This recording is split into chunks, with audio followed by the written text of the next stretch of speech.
Hey, my brother, drop everything you're doing right now, sit your ass down, take a deep breath, and listen to this story with your heart wide open. It's gonna hurt like hell, but by the end, it'll set you free too. Picture it, 12 years of marriage, a whole life built on love, laughs, struggles, and dreams. And out of nowhere, your wife, pumped up by that crew of empowered Instagram girlfriends, decides she needs freedom. She walks out on you and your 8-year-old twin boys, Lucas and Pedro, those two little troublemakers who are your entire world, just to chase a director level job in another city. Today, after everything is crumbled, she regrets it bitterly, crying on the phone at 2 in the morning, begging to come back. But my decision is crystal clear, like Minas Gerais mineral water. We don't need her anymore, not even a little. I still remember the exact second Mariana dropped the bomb. It was an ordinary morning in Belo Horizonte, sunlight pouring through the kitchen window of our apartment in the Scion neighborhood. I was finishing breakfast for the boys, bread on the griddle with cream cheese, fresh orange juice, everything just right. The twins were at the table, laughing at some silly cartoon on TV. She walked in from work, still wearing her suit, sat down, and without even looking me in the eye, said, "I got a high-level offer in Sao Paulo. I already accepted. I want all of us to move there." I froze, spatula in hand, staring at her like a stranger had just broken into my house. My heart went ice cold. It wasn't just the news, it was the fact that she had applied for the job, done the interviews, negotiated the salary, everything behind my back.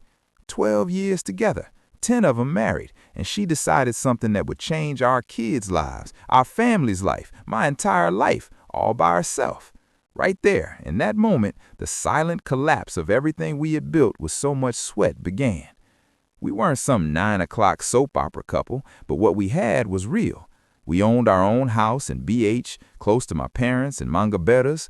The boys went to an excellent school. We had barbecue every Sunday with the family, vacations and see how the Sipo. A good life, you know? My dad had been fighting leukemia for 2 years. Heavy stuff. Chemo that left him wrecked, sleepless nights at the hospital, days when he could barely get out of bed to eat. My mom, poor thing, was holding it together like a warrior, but she was at her limit. As an only son, I was the rock. I took him to appointments at Hospital das Clínicas, picked up his compounded meds at 5 in the morning, stayed up all night holding his hand when the pain got so bad he cried. Mariana knew every detail. She was there the day of the diagnosis, holding my hand while the doctor said reserved prognosis. She cried with me. She promised we'd face it together. So when she dropped the bomb about moving to Sao Paulo, it hit like a punch to the gut. It's an incredible opportunity for all of us, she tried to sell it. A salary that will secure the boys' future for years, a bigger apartment, a better school. All I could think was, how the hell did you plan all this behind my back? That night, I barely slept. I tossed and turned, staring at the ceiling, chest tight. The next day, the big fight exploded, the kind that leaves scars.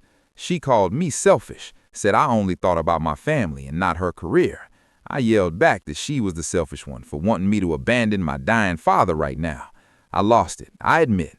I slammed the bedroom door and went out to the balcony so I wouldn't do something stupid in front of the boys. My old Nan's health had been my top priority since the diagnosis. I thought she understood, but it felt like we were living in two parallel worlds. She talked about feeling stuck in BH, needing a fresh start, deserving to shine. I said I couldn't. End of story. I wasn't abandoning my parents. I tried every possible solution. Her going alone for the first few months, us traveling every weekend, hybrid work, even living in Campinas and driving down every week. Nothing. It was all of us or nobody. One night, she packed a suitcase in silence while I was in the shower. When I came out, she was already at the door with the bag. "I need space," she said quietly, not even looking at me. I didn't try to stop her. I no longer recognized the woman I loved.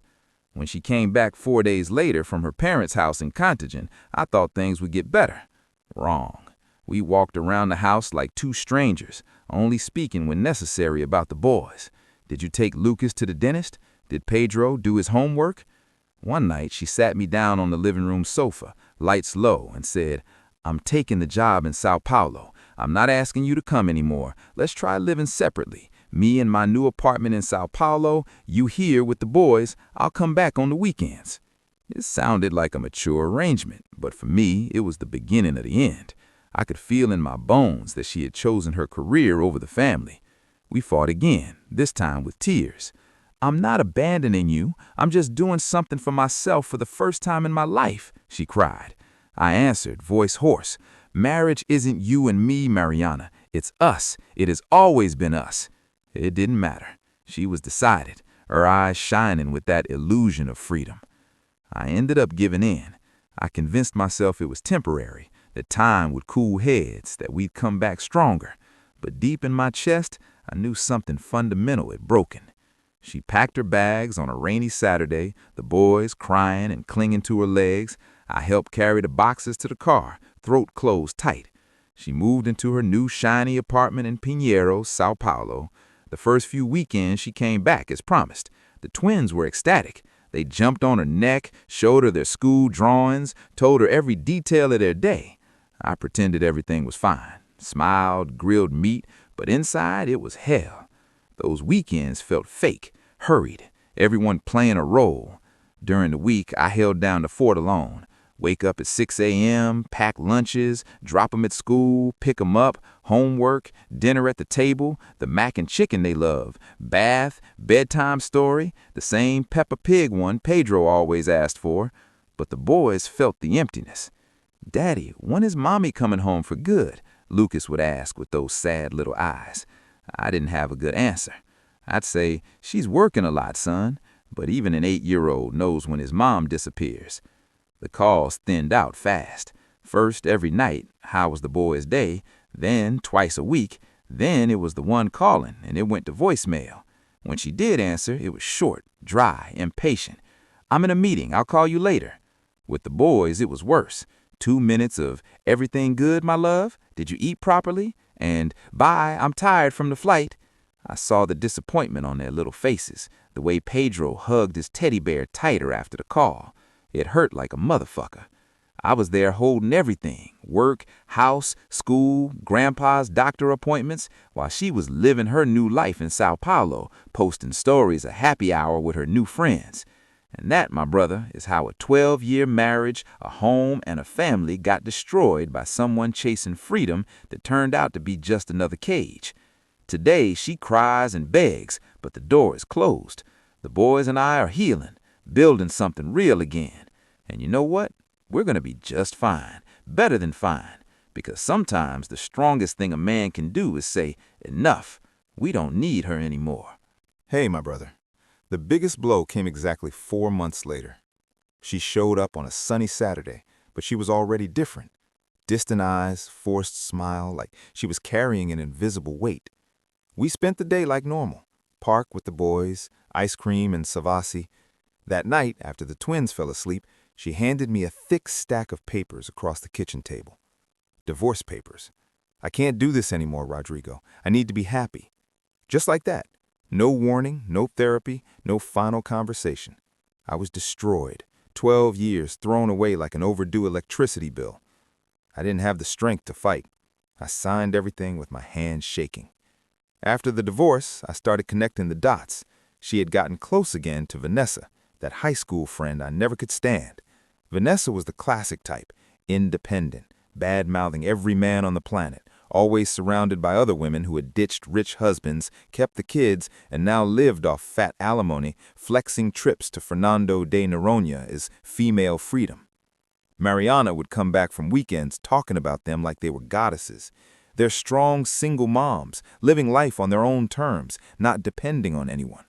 I warned her 1,000 times. Those women aren't a good influence, Mariana. Their advice is selfish. They only see the now. She'd laugh and roll her eyes.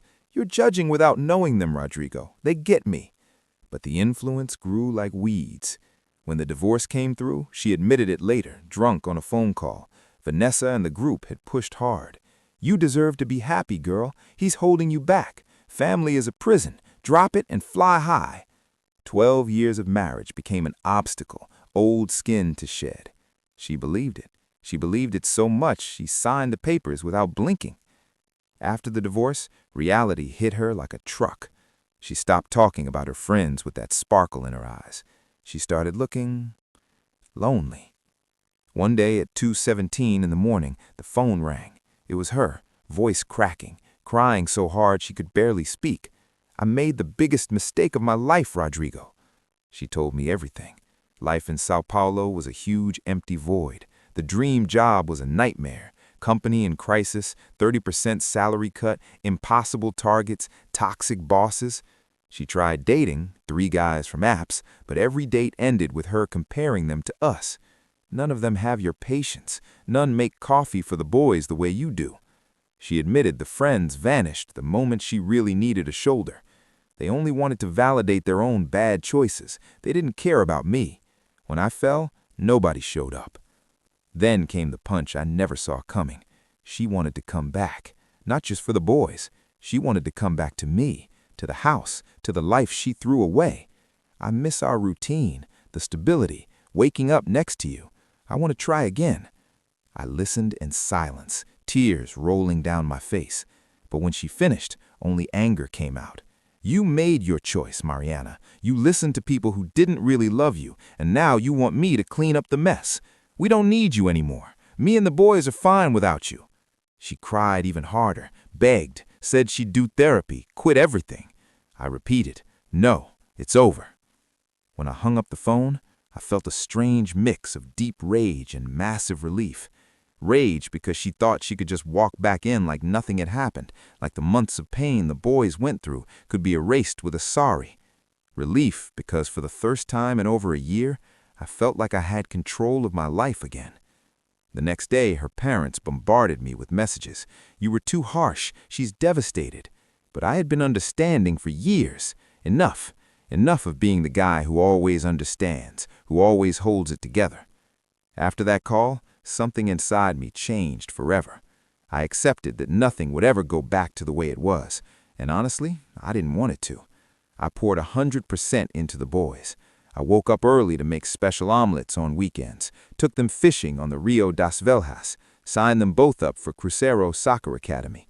I went back to the gym in Savassi, started running every morning at 6 a.m. in Parque das Mangabras, picked up the guitar I had dropped 10 years ago. For the first time in a long time, I wasn't just surviving, I was living. A month and a half after the divorce was final, I met Juliana at a barbecue with mutual friends in Nova Lima. She's a single mom too, 1 girl, 7, and the boy, 9. We clicked instantly. Conversation flowed, easy laughter. She understood exactly what I was going through. We took it slow, no rush, always putting the kids first. When it was time to introduce everyone, I hosted a barbecue here at the house. The kids playing in the yard, chasing the ball, laughing like they'd known each other forever. The twins started calling her Aunt Ju on the second day. It was magic. For the first time, I saw a beautiful, colorful future full of hope right in front of me. Mariana noticed fast. She never said anything directly at first, but her vibe changed. She started bringing up old memories when she came to pick up the boys. "Remember when we went to Ouro Preto and the boys ate way too much pão de queijo?" Then one day, while waiting for them to pack their backpacks, she let it out. "Do you think we could try again? Just one dinner to see if there's still something left." I looked at her with real pity, but firmer than ever. "I met someone, Mariana. I'm genuinely happy.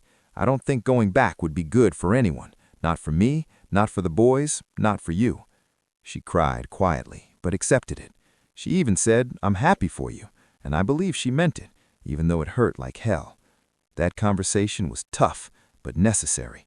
It gave us the closure we needed. Today, life is organized. She quit the Sao Paulo job, moved back to BH, rented an apartment 3 blocks away. She's super present, goes to every school meeting, takes the boys to the movies on Saturdays, bakes carrot cake for birthdays.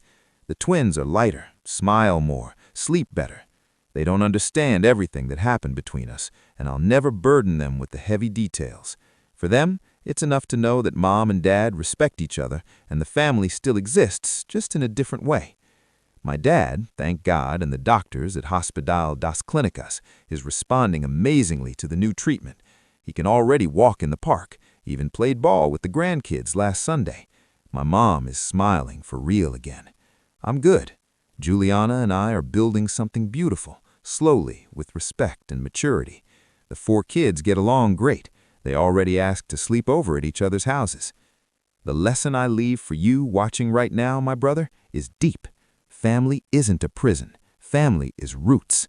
Don't let anyone, not some empowered friend living off Instagram likes, not some shiny career dream that only looks good from far away, convince you that abandoning the people who truly love you is freedom.